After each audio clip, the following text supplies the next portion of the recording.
Nação, tudo beleza?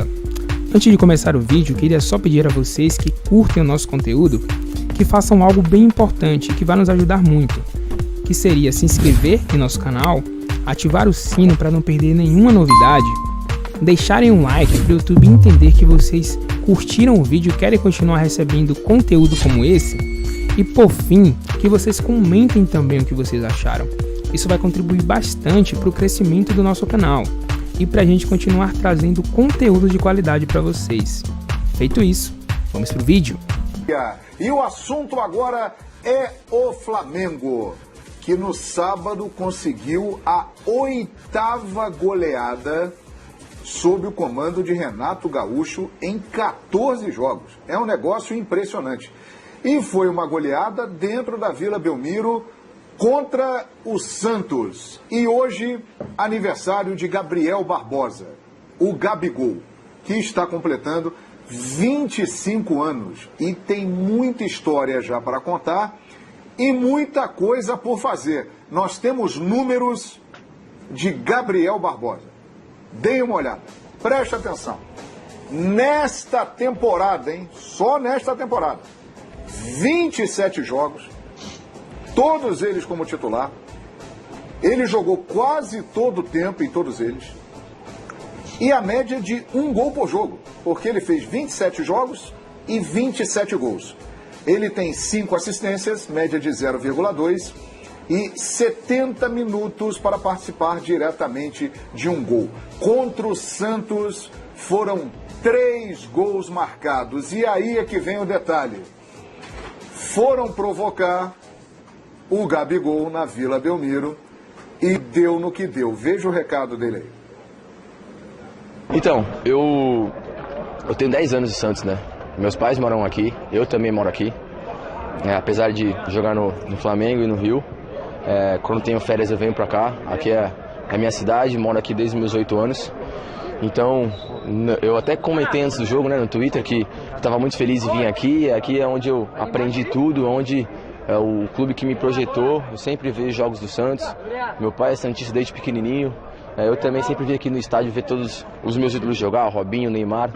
Então, eu acho que eles têm que respeitar, primeiramente, a minha história aqui no clube. O último título do Santos, eu estava aqui.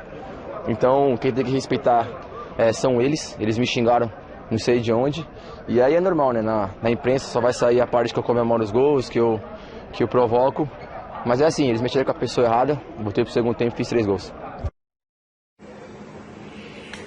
Pois é, mexeram com a pessoa errada. Palavras do aniversariante do dia, Gabigol, que pelo Santos ganhou 2 campeonatos paulistas e foi artilheiro de Copa do Brasil e Campeonato Brasileiro. O Zé deu uma mexida na cadeira ali, ele deu a dica assim, quero falar. Ô Zé, mexeram com a pessoa errada, Zé? Não, mexeram com a pessoa errada e com o time errado, né? Porque ele só teve condições de fazer os 3 gols muito porque o time ajuda também, né? O time do Flamengo é um time sensacional, que joga pra frente, que busca a vitória, e isso contribui para potencializar ainda mais a capacidade do Gabigol de fazer gols, né? De decidir as partidas. O que eu ia falar é que eu gosto dessa personalidade no futebol, né, do Gabigol, de ser provocado e reagir às provocações. É lógico que ele tem que saber e se controlar em relação a isso, né? Quando você tem o estádio vazio, você escuta até sua mãe xingar você do outro lado, então isso é natural. E acho que os jogadores já estão acostumados com isso, né? O que eu só fico chamando um pouquinho de atenção é que essa provocação veio no final do primeiro tempo. Talvez se essa provocação tivesse acontecido no comecinho do jogo, como seria a reação do Gabigol, como ele iria reagir? Então, será que ele ia fazer os gols, ia ficar nervoso, dar uma entrada um pouco mais forte, perder um pouco a cabeça? E aí só a minha atenção, né? O resto, e nós temos aí, Zé, ó, tudo que aconteceu no final do primeiro tempo, ó. Os caras falando lá, todo mundo te conhece aqui, respeita a sua casa. Mas acho que o Gabigol já tem que estar acostumado com isso, né? É natural esse tipo de situação. O que acho que deve ter chateado mais ainda o Gabigol nesse aspecto, e por ter provocado essa reação do Gabigol, foi o fato de ele morar em Santos, a família morar em Santos, ele viver ali quando vai nas férias, né? Ele ser criado ali praticamente na Baixada Santista. Então isso acho que chateia ainda mais, né? O que provocou essa reação do Gabigol foi mais por esse lado. Até porque eu não vi o Gabigol em momento algum desrespeitar o Santos. Pelo contrário, ele até enalteceu, né? Ele falou, olha, falei no Twitter que era emocionante poder voltar e tal. Eu não vejo essa necessidade aí desses xingamentos. A única coisa que eu acho que eu sinto falta um pouquinho, João, não sei se você gosta, mas eu sou um pouquinho mais assim, sabe, aquele old school, né? Pra mim, quando eu jogava, quanto mais provocação, mais xingamentos em relação à minha pessoa, né? Pra mim, eu gostava, pra mim era ótimo, porque me deixava mais com mais raiva, com mais vontade de poder fazer o estádio ficar quieto. Então eu gosto desse tipo de reação do Gabigol, é sinal que ele tem brilho, sinal que ele tem realmente... Ele ainda tem aquela coisa do futebol que é mágico, né? Que você aperta ali o botão, liga e todo mundo começa a jogar e tem um lado sentimental. Prova que ele ainda tem essa chama aí pela cabeça, né? Vamos dizer assim, ele ainda tem esse sentimento. E é interessante, eu gostaria que todos reagissem dessa forma. Já pensou se todo mundo que foi provocado, que seja provocado... Mas tem um lado errado nessa história aí, né? Tem um lado errado aí nessa história, né? O lado errado dessa turma. Essa turma da arquibancada, né? Até onde a gente sabe eram conselheiros que estavam ali, porque não tinha torcedor. Torcedor pode falar o que quer. Ali são o quê? Convidados ou conselheiros que talvez nem deveriam estar ali. E segundo, parece que tudo isso foi porque ele pediu um cartão amarelo num lance aí, né, para o jogador do Santos. E um lance de jogo, ele pediu um amarelo. Alguém fez uma falta, ele pediu um cartão e esses conselheiros não gostaram. Ué, acharam que era falta de respeito, pediu o cartão contra o jogador do Santos. Ele está jogando ali pelo Flamengo. Então, assim, eu acho que começa tudo errado dessa turma estar lá e falar. Se é convidado para assistir numa situação dessa e que não tem torcida, você tem que ficar na sua, né? Você não pode interagir, xingar técnico, xingar jogador, etc. A princípio, acho que nem deveria estar ali, não sei em que quantidade que estava, mas o Mendel mandou no sábado uma mensagem para o Pedro Ivo, que a gente está no programa, dizendo que não era torcida, que devia ser um camarote de conselheiros. Então, pior ainda, não é para se manifestar. E segundo, né, o Gabigol falou... Respeita vocês, respeitar o quê? O que gerou isso foi pedido de um cartão, um lance do jogo. Então, só porque ele vai jogar contra o Santos agora ele não pode falar nada? Não está certo isso, né? Ô, Mauro, um detalhe interessante, e eu concordo plenamente com tudo que você acabou de dizer, Mauro, assina embaixo. Mas, no meio de semana anterior, alguns dias antes disso aí na Vila Belmiro, aconteceu a mesma coisa na Arena do Grêmio em Porto Alegre. O Gabriel foi provocado, ele saiu mostrando lá os 5, né? Lembrando da histórica goleada do Flamengo em cima do Grêmio, 5-0 na semifinal da Libertadores. A diferença é que naquele dia ele não fez tantos gols, né? Ele não fez gols como fez na Vila Belmiro. Agora, por que isso acontece? O Gabriel, ele é indiscutivelmente... se não é o melhor, ele é um dos principais jogadores do futebol sul-americano. Ele tem números extraordinários, mas ele mexe com as torcidas.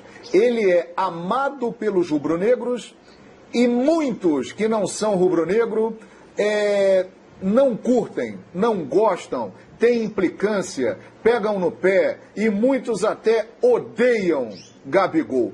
Por que isso acontece? Por que ele mexe tanto com as pessoas? Eu quero saber a sua opinião, professor Paulo Calçade.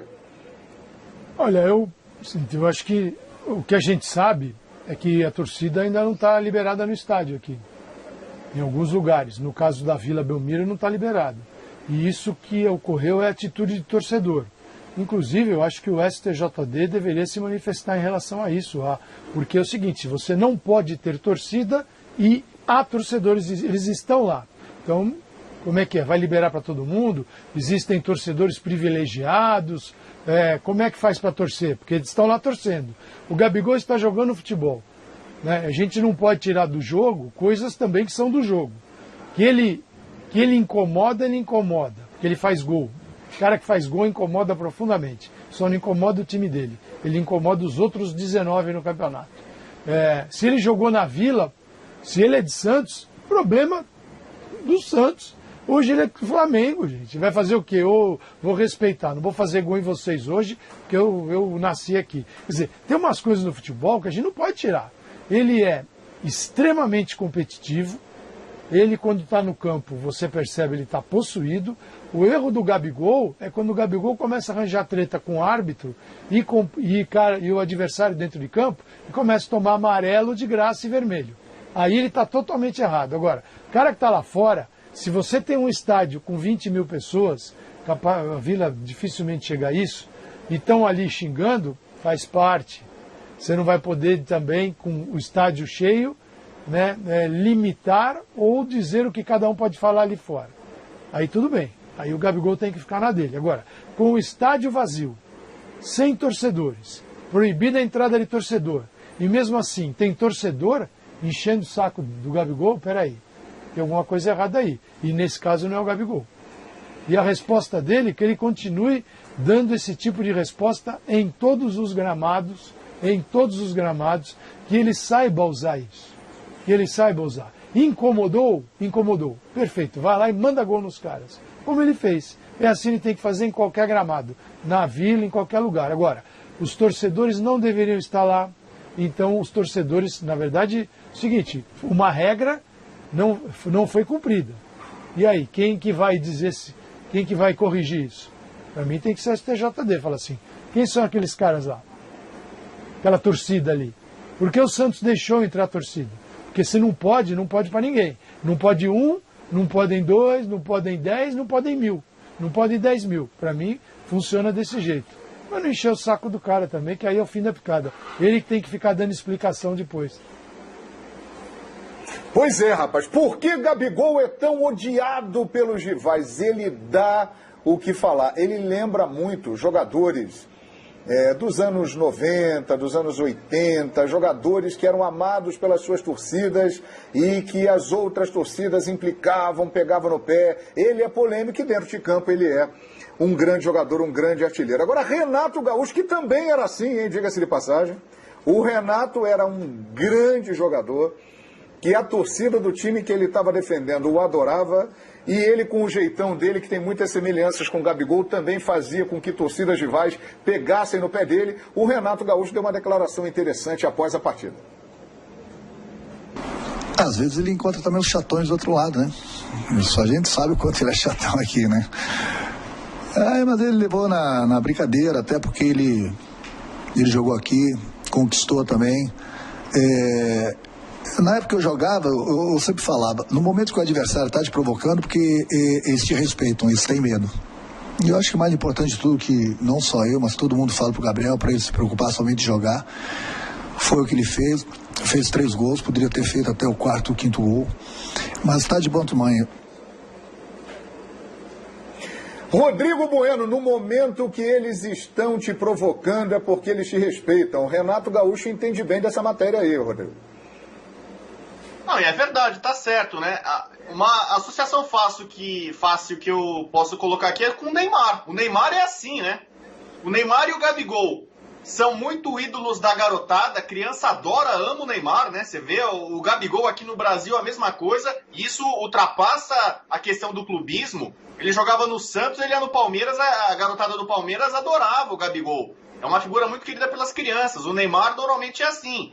Só que o Neymar também, o jeito meio provocativo, meio marrento que os dois têm, né? Aliás, é uma coisa do Santos um pouco, né? Os meninos da Vila, quase todos são meio que debochados. O Robinho era um pouco assim. As pessoas ficavam encantadas com o futebol dele, mas ele, né? Negócio de ir pra cima, de provocar. O Diego, na época do Santos, agora o Diego tá mais calmo, né? Mais maduro. Diego antes também provocava adversário, subia no símbolo, né? Sacaneava e brincava e tal. Mas nesse caso específico, eu acho que é uma injustiça com o Gabigol. E é um tremendo de um mimimi e dor de cotovelo. Porque eu não lembro hoje de outro jogador que seja tão respeitoso, que demonstre tanto amor e respeito pelo ex-clube, como o Gabigol com o Santos.